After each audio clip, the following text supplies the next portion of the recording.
New dish drying rack just showed up. Excited to check this thing out. Get this tape out of the way. Thought I'd just unbox it on camera so you guys can see how it comes packaged and whatnot. I know I always like to see that, and then just to see the product and the materials before you actually buy it, I think is always super helpful when making that buying decision. Everything's coming wrapped up in plastic.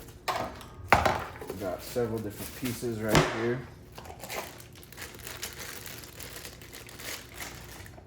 Nice little wood touch right there. Here's the main unit.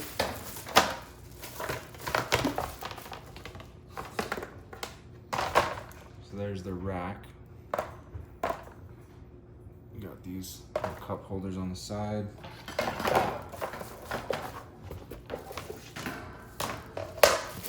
And then we got a base plate and a drip tray and assembly instructions. So that's going to be your drip tray or your base plate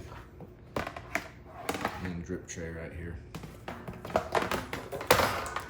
There's a look at everything that it comes with. Also this guy right here.